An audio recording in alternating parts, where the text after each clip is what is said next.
Hello friend, welcome to the channel pharmacy dictionary. मैं एक registered pharmacist और professional pharmacologist हूं। आज के इस वीडियो में बहुत कॉमन प्रोडक्ट के बारे में बात करने वाला हूं। वैसे तो ये कोई मेडिसिन की कैटेगरी में नहीं आता, बट अगर आप इसके यूज को देखेंगे तो ये किसी मेडिसिन से कम भी नहीं है। हाँ, ये अच्छा है कि ये अगर आप यूज करेंगे तो हो सकता है कि आपका मेडिसिन यूज कम से कम करना पड़े। अक्सर अगर आप देखें, अगर मैं आपसे सवाल पूछूं कि आप अपने ओरल हाइजीन को यानी कि मुंह की शुद्धता को मेंटेन करने के लिए क्या क्या यूज करते हैं, तो डेफिनेटली आप बोलेंगे कि मैं दिन में 2 या 3 बार ब्रश करता हूं, अच्छे अच्छे टूथपेस्ट का यूज करता हूं और इससे आप अपने दांतों की, आपके मुंह की, मसूड़ों की हाइजीन मेंटेन कर सकते हैं। तो आप सही हैं, गलत नहीं है, लेकिन पूरी तरीके से यही इकलौता प्रोसेस नहीं है। तो आज के वीडियो में हम बताने वाले हैं ओरल गार्गल के बारे में। भले मेरे हाथ में ये कोई किसी एक पर्टिकुलर ब्रांड का हो, आप किसी भी ब्रांड के ऊपर जा सकते हैं, उससे कोई फर्क नहीं पड़ता। हम किसी पर्टिकुलर ब्रांड को इंडोर्स नहीं कर रहे हैं। मेरे हाथ में जो है, जो मैं यूज करता हूं, वो आपको मैं यहां पे डिस्कस कर रहा हूं। ये जो ओरल गार्गल है, इनकी अपनी एक विशेषता है।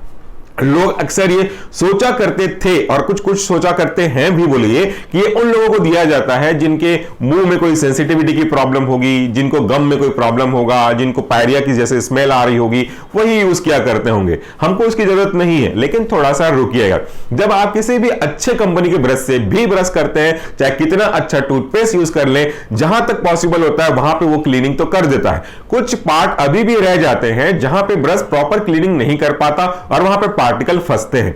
ये पार्टिकल अगर ओवरनाइट फंसे रहे तो ये बैक्टीरिया की ग्रोथ को सपोर्ट करते हैं और वो बैक्टीरिया जो भी आपने खाया हुआ होगा उसमें से ग्लूकोज, अगर चॉकलेट है या कोई मीठा है तो बहुत ज्यादा ये प्रॉब्लम बढ़ जाती है। उसको यूज करते हुए अल्टीमेटली एसिड का प्रोडक्शन करते हैं।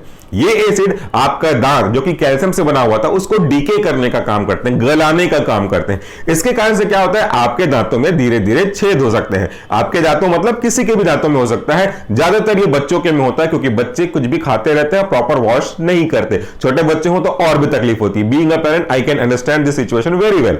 तो ये एक प्रॉब्लम है। चलिए मैं आपके बारे में बात कर लेता हूं। फिलहाल बच्चों के बारे में बाद में बात करेंगे, बड़ों के बारे में बात कर लेता हूं। तो आप कितना भी अच्छा ब्रश कर लो, कुछ ना कुछ पार्टिकल रह जाएगा। तो आप एक काम कर सकते हो, सुबह उठने के बाद, ब्रश करने के बाद बोलना चाहिए, आप इसका कुछ ml जो दिया हुआ है अभी बता दूंगा आपको, 20 to 30 ml 30 सेकेंड्स के लिए गार्गल कर लीजिए। और रात को ब्रश करने के बाद सोने से पहले इसको दोबारा गार्गल कर लीजिए। तो इससे क्या है, जो भी माइक्रोऑर्गेनिज्म आपके ओरल कैविटी में होंगे वो पूरी तरह से डिस्ट्रॉय हो जाएंगे। और रात को सोने से पहले तो और भी ज्यादा एडवांटेज है, क्योंकि रात को अब आप कुछ खाने पीने वाले हो नहीं। जितने भी घंटे सोओगे आप, उस बीच आपका मुंह बंद रहेगा और काफी अच्छा एनवायरमेंट मिल जाता है बैक्टीरिया के रेस्पेक्ट में। तो वहां पे ये एक बार आप क्लीन कर दोगे तो बैक्टीरिया को काफी हद तक हम डीएक्टिवेट कर सकते हैं और आपका ओरल हाइजीन मेंटेन रहेगी। इसको यूज करने का तरीका जैसे मैंने बताया आपको कि 20 या 30 ml आपको लेना है without diluting it water. Dilute करने की आवश्यकता नहीं है और सीधे आप उसको गार्गल करिए।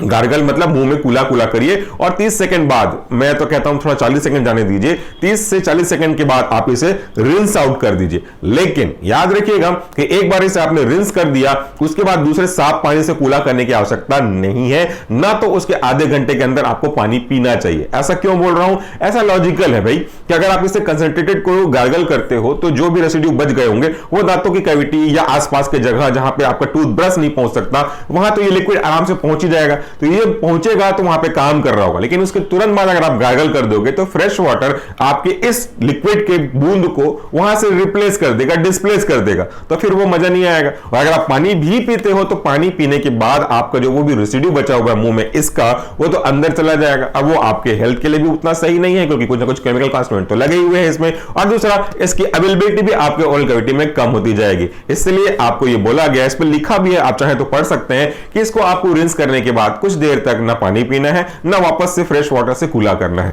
ये इतना इंपॉर्टेंट क्यों है, जैसे मैंने शुरू में कहा कि ये आपको मेडिसिन तो नहीं, बट मेडिसिन से कम भी नहीं। वह इसलिए क्योंकि अगर आप इस पे यूज करते हैं तो दांतों में होने वाली कैविटी को कम किया जा सकता है। अगर इसे आप यूज करते हैं तो मसूड़ों की हेल्थ को इंप्रूव किया जा सकता है। अगर आप इसे यूज करते हैं तो पायरिया के चांसेस को कम किया जा सकता है। अगर इसे आप यूज करते हैं तो जनरल बदबू आती है मुंह से, उसको भी कम किया जा सकता है। अगर मैं शॉर्ट में कहूं तो इसे अगर हम यूज करते हैं तो बैक्टीरिया की वजह से होने वाले काफी सारे प्रॉब्लम को हम कम कर सकते हैं। और अगर हम प्रॉब्लम कम कर दें तो आपको दांतों की फीलिंग नहीं करानी पड़ेगी, दांतों की आरसीटी नहीं करानी पड़ेगी, दांतों का ट्रांसप्लांट नहीं कराना पड़ेगा, या उससे संबंधित कोई दूसरी अल्सर या मुंह के छाले या फिर आपके मसूड़े का फूलना, ब्लीडिंग होना, सेंसिटिविटी, इन चीजों से हम काफी हद तक रिलीफ पा सकते हैं।